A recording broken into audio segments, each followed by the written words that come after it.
මේ මගේ පුද්ගලික ප්‍රශ්නයකට පොඩි කම්ප්ලේන්ට් එකක් දාන්න ආවේ. කම්ප්ලේන්ට් එකක් දාන්න විමර්ශනයක් කරලා ආවා ඉතින්. මෙහෙමනේ අයියා ඉතින් විමර්ශනයක් කරන්න ආවා ඉතින් හැම එකම දාන්න ඕනේ නෑනේ. මොන වගේ කතාවද? ඔබතුමීට විරුද්ධවද දාලා තියෙන්නේ නැත්නම් ඔබතුමා නෑ මම විමර්ශනයක් දාන්න ආවා. විමර්ශනයක්. ඒ කියන්නේ මේ අර පරණ මේ ඉස්සලා තිබ්බ ප්‍රශ්නේ මොකද නැත්තම් අලුත් එකක්? නෑ. ඒ අලුත් එක අපිට මතක මේ ඉස්සල්ලාත් ඔබතුමිය ගියා නිකන් ලොකු ෆයිල් මිටියක් අරගෙන ගොඩාක් කතන්දරද ඒක මේ පාර නන්නේ හැබැයි ෆයිල් එක මම ෆයිල් නෑ ෆයිල් ටික එහෙනේ අයියා තියෙන්නේ. ඕක ඒක ඉවරද එතකොට? ඒකත් තාම යනවා. ඒ විමර්ශන කටයුතුත් යනවා.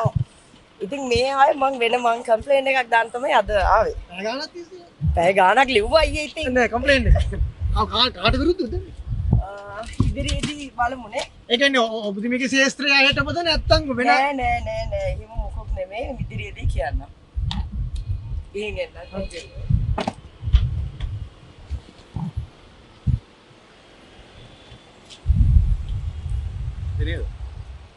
இன்று தற்போதைய பேசு பொருளாக இருப்பது போதைப் பொருள் வர்த்தகத்துக்கு எதிரான அரசினதும் காவல்துறையினரதும் தீவிரமான நடவடிக்கையை குறிப்பிடலாம். அதே போன்று பாதாள லோக குழுவினரை உள்நாட்டிலும் சரி வெளிநாடுகளில் இருந்தாலும் சரி அவர்களை நுட்பமாக கைது செய்து இலங்கைக்கு கொண்டு வருகின்ற விடயத்தினையும் குறிப்பிட்டுத்தான் ஆக வேண்டும். ஆகவே இந்த செயல்கள் என்பது உண்மையில் ஆரோக்கியமான விடயங்களாக சொல்ல முடியும். அது மாத்திரமல்லாமல் பாராட்டக்கூடிய ஒரு விடயம். இந்த நாட்டை பொறுத்த மட்டில் இந்த நாட்டின் எதிர்காலம் எமது மக்களின் எதிர்காலம் என்பது போதை வஸ்து பாவனையாலும் போதை வஸ்து வர்த்தகத்தாலும் அப்படியே சீர்குலையக்கூடிய ஒரு நிலைமை காணப்பட்டது.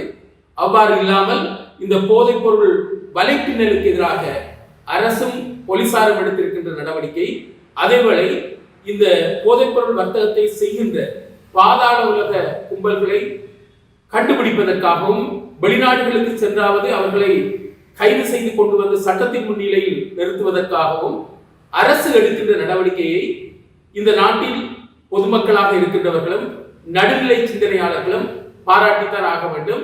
எனவே இந்த விடயத்தை நாங்கள் பாராட்டுகின்றோம்.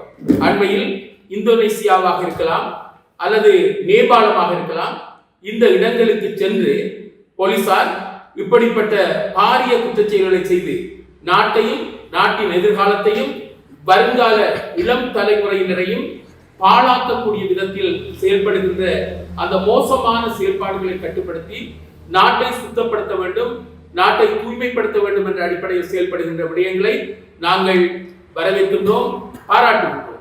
அதேவேளை இன்னும் ஒரு விடயத்தை சொல்லியாக வேண்டும். இந்த நாட்டில் புரையோடி போயிருக்கின்ற இனப்பிரச்சனை இருக்கின்றது. இந்த இனப்பிரச்சனையும் இவ்வாறு சுத்தமாக தீர்க்கப்படுமாக இருந்தால் நிச்சயமாக இந்த நாட்டுக்கு ஒரு எதிர்காலம் இருக்கின்றது. விரயமாக்கப்பட்ட வளங்கள் அல்லது முரண்பட்ட அரசியல் சிந்தனைகள் அல்லது தேசிய ஐக்கியத்திற்கு எதிராக இருக்கின்ற அந்த ஒன்றுக்கொன்று முரண்பட்டு இருக்கின்ற மக்கள் சக்திகளை இணைத்துக் கொண்டு செல்வதற்கு கட்டாயமாக தேசிய இனப்பிரச்சனை நியாயமான வழியில் தீர்க்கப்பட வேண்டும். இந்த விடயமும் தீர்க்கப்படுமாக இருந்தால் இந்த நாட்டில் தேசிய ஐக்கியத்தை கட்டியெழுப்ப முடியும், தேசிய இனப்பிரச்சனைக்கான தீர்வை காண முடியும். இந்த நாட்டில் சகல மக்களும் சமத்துவமாக சட்டவாட்சியின் கீழ் நிம்மதியாக வாழ்வதற்கு ஒரு உரிய நிலைமை ஏற்படும். எனவே போதைப் பொருள் கலாச்சாரத்தை, பாதாள உலக கலாச்சாரத்தை அவ்வாறே அழித்து விடுவது போன்று அல்லது ஒடுக்கி விடுவது போன்று தேசிய இனப்பிரச்சனையும் இந்த அரசு தீர்க்க வேண்டும். அவ்வாறு தீர்ப்பதன் மூலமாக இந்த நாட்டில் தேசிய ஐக்கியத்தையும் தேசிய ஒருமைப்பாட்டையும் தேசிய இனப்பிரச்சனைக்கான தீர்வையும் கண்டு இந்த நாட்டை வளமான நாடாகவும் அழகான நாடாகவும் கட்டியெழுப்பதற்கான சந்தர்ப்பம் அதிகமாக இருக்கின்றது. எனவே 76 ஆண்டுகளாக குறையோடி போயிருக்கின்ற தேசிய இனப்பிரச்சனையை தீர்ப்பதற்கான நடவடிக்கையும் உடனடியாக எடுக்கப்பட வேண்டும். அது போலியான நடவடிக்கையாக இல்லாமல் அசல் நடவடிக்கையாக இருக்க வேண்டும். போதைப்பொருள் வர்த்தகத்தையும் அப்படியே சீர்குலைத்து அல்லது அதனை அவ்வாறே கைவிடக்கூடிய ஒரு செயல்பாட்டையும் முன்னெடுக்க வேண்டும் என்று இந்த இடத்தில் நான் உறுதியாக கூறிக்கொள்ள விரும்புகிறேன். நிலையில் இன்னொரு விடயம் பேசப்படுகிறது. ஐக்கிய மக்கள் சக்தியும் ஐக்கிய தேசிய கட்சியும் ஒன்றாக இணைந்து ஒற்றுமையாகி தேர்தலுக்கு முகம் கொடுக்கின்ற ஒரு விடயத்தை பற்றி குறிப்பிடுகின்றார்கள். கீரை கடைக்கும் எதிர்க்கடை இருக்க வேண்டும் என்று சொல்வார்கள். இன்று ஆளுங்கட்சி 3/2 பெரும்பான்மையோடு இருக்கின்ற போது அந்த கட்சியை கையாளக்கூடிய விதத்தில் எதிர்க்கட்சிகளும் இருக்க வேண்டும். ஏனென்றால் எந்த ஒரு கட்சியும் விசேட பெரும்பான்மை பலத்தை பெறுகின்ற போது அவை சில வேளைகளில் தாந்தோன்றித்தனமாக செயல்படுவதற்குரிய வாய்ப்பு இருக்கின்றது. எனவே ஐக்கிய தேசிய கட்சியும் ஐக்கிய மக்கள் சக்தியும் ஒன்றாக இணைந்து ஒரு சக்தியாக மாறுகின்ற போது அது ஒரு ஜனநாயகத்திற்கு ஒரு பலமாக இருக்கும். அதாவது பலமான ஒரு ஆளுங்கட்சிக்கு எதிராக ஒரு பலமான எதிர்கட்சியை உருவாக்கக்கூடிய ஒரு நிலைமை இருக்கும். ஆனால் அவ்வாறு ஐக்கிய தேசிய கட்சியும் ஐக்கிய மக்கள் சக்தியும் இணைகின்ற போது அந்த இணைப்பு என்பது முற்போக்கான இணைப்பாக இருக்க வேண்டும்.